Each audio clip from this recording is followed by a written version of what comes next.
Hey guys, and welcome back to another Genshin Impact video. Today I want to be discussing Cyno and whether I think that he's worth it now that he's rerunning in 3.5.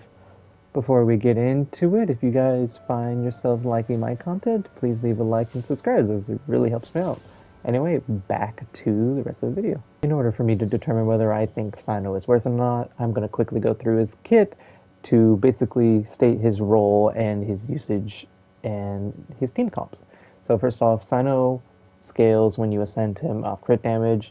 He is an on-field main DPS hyper carry, meaning he's going to be spending all of his time really on field that you can possibly get him.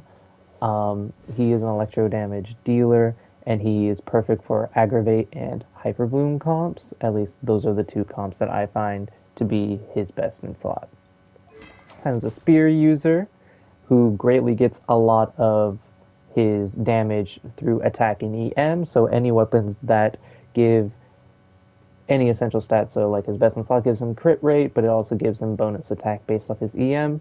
I believe also Primordial Jade Wing Spear and the Missive Wood Spear are also pretty decent options for him in terms of in case you don't want to go for his best in slot because weapon banners are a scam. Cyno has two best artifact slots that fill different roles, Thundering Fury and Gilded Dreams. I personally run him with the Thundering Fury because I find the playstyle to be a bit more fun because of what Thundering Fury's passive gives you and allows you to essentially get more skills in while you're using his burst. I find it to be a better set, especially because he does tend to have energy issues. So I feel like going Thundering Fury over Gilded Dreams is a bit better, but that's just my opinion. I will say Gilded Dreams outputs more damage on a more consistent basis because of how you have to play Thundering Fury, but overall, I enjoy this comp a bit better, both for Aggravate and Hyper Bloom teams. But to quickly go through his cons, bonus normal attack speed, more electro damage bonus, burst up, gives energy to other teams when he does a reaction, upgraded skill, he gets more damage. That's the lowdown for it all. His talents, his normal attacks are useless. Don't level them. Don't be like me and waste resources doing that. Skill, he does like a Shao Dash. Good. And for his burst, essentially what he does is he overrides all of his attacks with all of his normal attacks with electro damage. He gets entirely different multipliers as you can see here. He also ends up going through and getting this certain type of display that pops up, and if you use his skill during that display, it increases the skill damage as well as sends out like little attacks. I think they call them dust darko bolts, but that's besides the point. Essentially, his ascension stat is saying like, hey, if you it gives you the display, so if you use your skill during this time, your damage will increase, and this is increases certain values within his kit based off a percentage of his EM. I think it's kind of like those waves he sends out when you use his skill properly, as well as his normal attack damage when you use his burst. To give you an idea of kind of what that looks like, I'm just going to use his burst. And here you can see his normal attacks change. And then that's the display that pops up. So when you use his skill during this point, he sends out those like wave attacks that I mentioned before. I believe during a full rotation he can do 5 of these. I think that was 5. Yes. So you honestly want to try and time your skills as best as you possibly can within those rotations. I do find that there is some leeway between when the display happens. You don't have to push it exactly as it pops up. There is about, I say, a second that you have to push it. So if you are in the middle of a normal attack string and you want to really finish that one normal attack, and honestly, because I have C4, I can afford to do it more, it gets you a little bit more damage up. Anyway, let's talk about his best teams. This is the current team that I love running him with. It features Nahida, Kuki, Yelan, and of course Cyno. It's a Hyper Bloom team with Kuki there for healing and more energy particle regeneration for him. Nahida, of course, for the off-field dendro application, so that way Yelan, with her burst, can activate and use blooms. I personally like this team because a lot more teams use Xing Cho for more blooms, but I personally like it the less hydro application that Yelan gives with her burst because not only does Yelan when she uses her burst give bonus damage to whoever is on field or whatever for the duration of it. But also because it's less hydro, it allows Cyno to aggravate. So not only is he doing hyper bloom damage, but he's also doing aggravate damage. So that's part of why I enjoy it. You could easily just fit in Xingqiu, becomes more free to play friendly, and even with Nahida, you can just slot in Dendro Traveler and fit him in there. Honestly, I'd say this is probably his best free to play option. I'd say if you want to be for Hyper Bloom at least for Aggravate, I'd switch it to for a best to play Aggravate set. I'd switch Fischl in.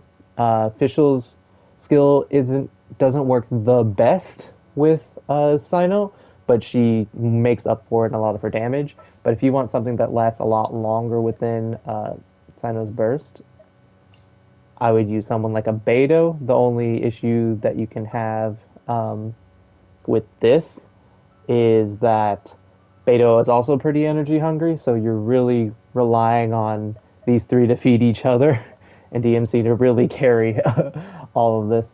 But a more, I guess, my personal favorite as the pay to win option for this team looks something more like this. Features three electros, but because Raiden's on here, she pretty much negates any need for energy, especially because there's three people generating energy, electro energy particles in this team, and not just for the off field. So in this team, it doesn't really matter who's aggravating because everyone's gonna aggravate. But it also provides then the downtime that in case you don't have Sinnoh's burst, as soon as his burst ends, you can pretty much always reliably rely on a ride and all. This is just a kind of paid option that you can use. But personally, the other one with Dendro Main Traveler, Kuki, and Beto or Fischl works perfectly well. And you can even replace Kuki with Fischl if you're confident enough and not and willing to dodge a lot more. With that out of the way, I kind of want to just go through and showcase some of his the team comms that I mentioned before, the kind of damage outputs and the kind of rotations you could kind of expect. Obviously, I'm not perfect. I forget to do things perfectly, and obviously it depends on the enemy. But I hope you enjoyed the little showcase between the teams I do have of him.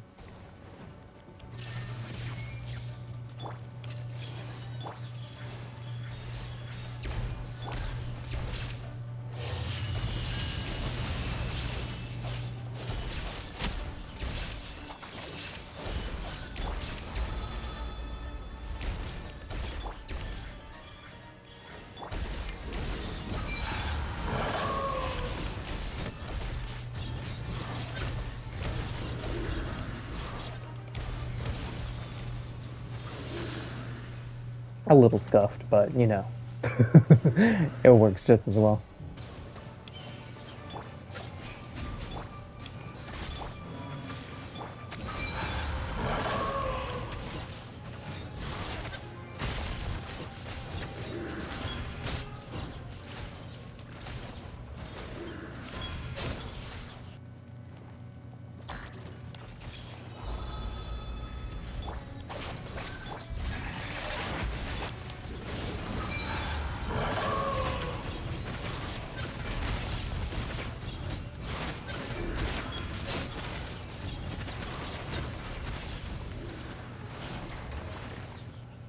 So to kind of give my final thoughts on Cyno, he is a perfectly serviceable unit where if you were to pull for him, you're not going to have too much trouble at all with any of the content that the game has for you, namely just floor 12 of the Spiral Abyss.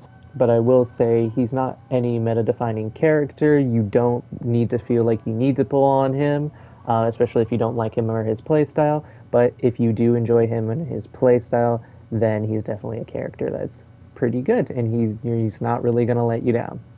Anyway, I hope you enjoyed the video, and just another reminder to like and subscribe if you enjoyed.